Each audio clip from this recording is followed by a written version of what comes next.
Yeah, and with VODO it was a similar discouraging experience, because it's a great website for films that flourish in that kind of Creative Commons pirate area, but also these films that are successful, they often have a subject which is has, like, for example, web social relevance, and the audience there just didn't like our film because many of them said it was silly, and it's just, they are supposed, it's trying to be an action film but fails. You know, you really get very harsh criticism on the internet because it's so anonymous. And yeah, I mean, it's still, people are, of course, have the right for their own opinion, but well, it was impossible to get our money back from donations there, because people were more left with the feeling that well, they don't feel like getting or donating any money to us to make another film. And so we thought it was a dead end, or we had to realize that sadly it was a dead end at the moment for us. And so we decided to try to go the traditional distribution way and release the film now on DVD and Blu-ray. And we also made a stereoscopic 3D version of the film, which is really nice. And we had always planned to have some super version of Snowblind that we can still sell to the people who are really interested in the high-end stuff, because I myself, I've got HD television from day one, you know, because I also do this professionally, and I'm like a quality fetishist, you know. So I always want to film, want to see movies in the best possible quality, and I never download anything, or when I go to the video store, I only get the Blu-rays. And so I know that people are, who have money, are willing to spend it on a product that suits their requirements. So HD and 3D for Snowblind was always planned to be something you have to pay for. And yeah, so we're trying to make that work now.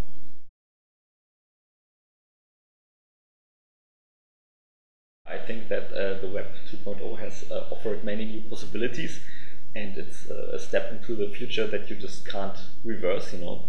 So it will always be the way that people who want to pirate films can achieve their goal and get the film for free. Even, I mean, I think it's just not possible, because it has always been that way. Software developers, like hackers and programmers, you know, the ones who try to make some safer ways, and the ones who try to break them, because that's just their hobby. It doesn't even have to be criminally caused, but just, it's a challenge for some people. And so, people will always fight against each other there, and it will not be possible to save your commercial product or your brainchildren or your creative output from people using it for free. So I think it's really a waste of energy to pursue that kind of route, and I think it's much better if people just decide what they want to have. You know, either they want low quality downloads, then you can give them to them for free. And also, I think that's a great way of advertisement and having mouth-to-mouth propaganda, which is very important for indie filmmakers, because they can't afford big advertising budgets. And on the other hand, there's the people who want the high quality and are also willing to pay for it, so they can get that too. So I think there should be a way of previewing things, you know, like watching the whole film for free if you like, but also the possibility to pay money. And I think with the commercial film market, there's these limited edition boxes that give you lots of even physical extras, like action figures or posters or whatever, and I always buy the stuff from the movies I love, you know, and I think that's also a great way to make money back. And you can also replace that with digital goodies that you get, like, for example, making of and extras. And people who pirate films, most of the time they don't upload them, you know, because they think that's just not interesting, and people want only to check out the film. And I've even heard of people that they saw a film pirated and then stopped it after 15 minutes because they said, well, that film is so great, I have to see it in the theaters, you know. So it works both ways, and I think the classical distributors have to open up for a little bit of new thinking.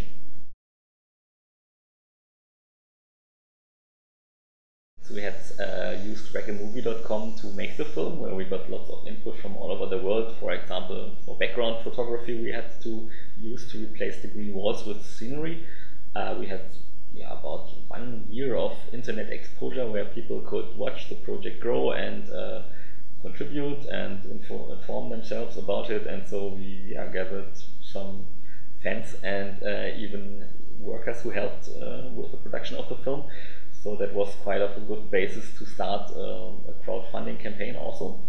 And of course we informed ourselves about the whole process, and we also went to a presentation at the Berlinale about crowdfunding where different platforms were introduced.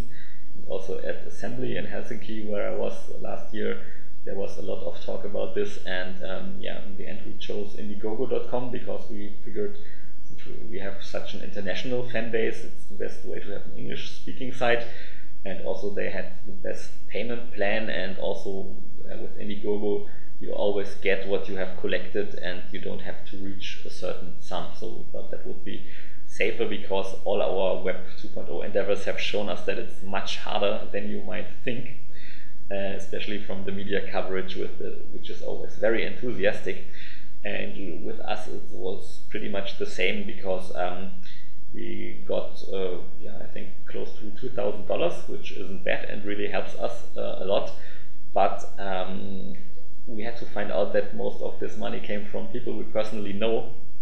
So there would have been other ways to acquire that money without having to pay somebody a fee of 12% in all. If you calculate the money Indiegogo gets, and PayPal has its fees, of course. And so it wasn't really worth the whole effort for us. And I think it's really one of the factors that most people don't think about with the whole web community effort, that you always need 100 to 1,000 people to do one thing. Like when you have 100 viewers, you maybe get one click on your website, and from the one click on a website you may have again 1% of people who are willing to donate something. So you can really imagine that if you need, like, for example, 1,000 people to give you $5,000, then you need millions of users. You can just calculate that, and that's really the way it is. And we had a really successful Facebook campaign.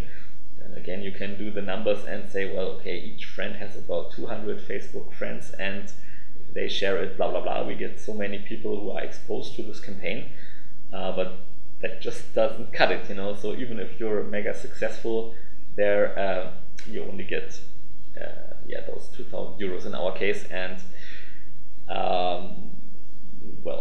it was an interesting experience, but we wouldn't do it again at the current state, I think. So maybe with a new project that has another history of growing, we have to reconsider it, of course. But I think it's kind of hard to beat what we have achieved with Snowblind, because things really went very well there. Well, unfortunately, I don't make a living as a filmmaker, and I am really in doubt if this will ever happen, because it's really tough business, and you need lots of staying power. And of course, it also gets kind of gets at you physically when you spend every day 16 hours working on your film, and all your friends don't call you back anymore after a while, and so on.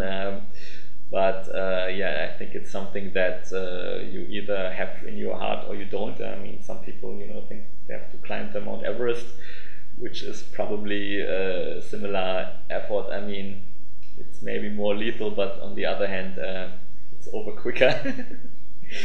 So I think, if you are such a huge movie fan, you just have to do it, or you will always accuse yourself of not having tried it, And I kind of said that, okay, I have to draw a line, because otherwise I will probably get a heart attack at some point or something like that. So I thought I will do 3 movies in that kind of do it yourself. And if I still don't manage to get at least the money back I spent, because it's a really great hobby too, of course, but you don't want to ruin yourself.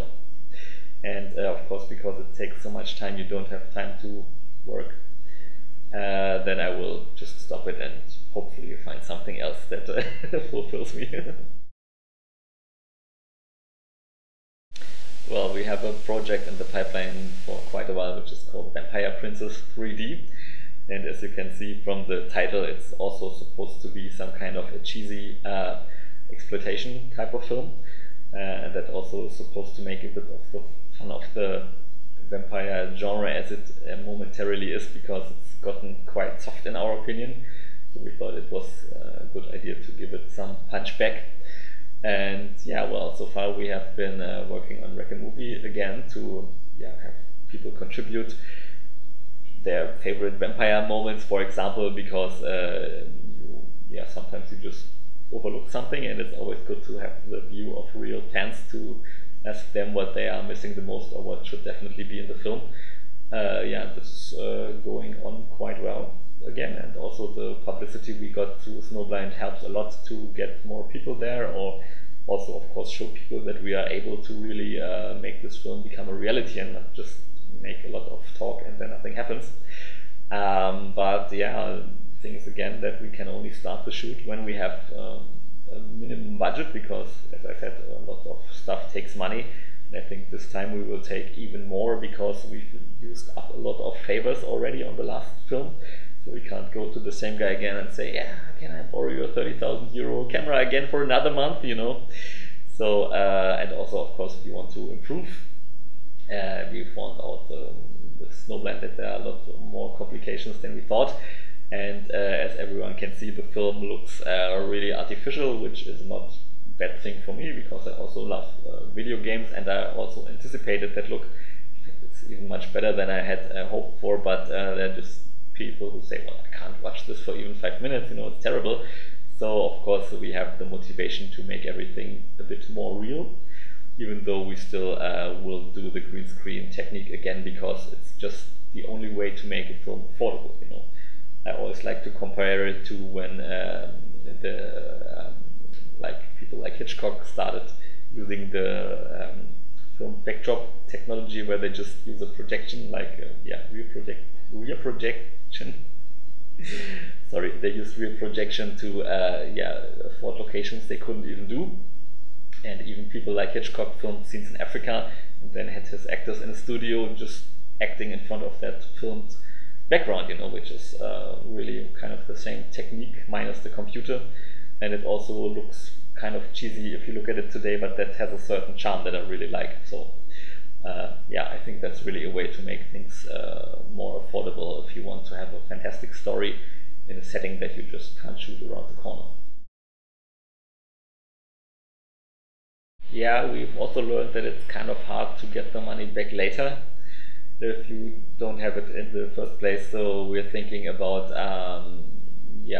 looking for investors, like for example the Iron Sky project has done very successfully, and also we'll have to look into all these state-wise funding that you can get, which is also kind of hard, but we think with Snowblind we really have something that we can show now as a result, again to prove that we understand something of how films are made, and also show that it has a relevance to people, because you can see from the numbers of votes at IMDb, for example, that we've overtaken a lot of German productions who had millions of budget, and unfortunately nobody wants to see these films. So we hope there's some arguing space to try to get money for a film that's really rather on the not so serious side, because that's mostly a big subject for funding. Yeah, well, the most important advice is really think about it long and hard if you really want to do it, and if you decide you want to do it or have to do it, then don't stop, because it's going to be more work than you probably expect, but you have to pull through. And in my experience, if you try to make a pause, that's really a killer for most projects, and so you have to be prepared to really work your ass off, and you will greatly be rewarded in the end, so that's the benefit.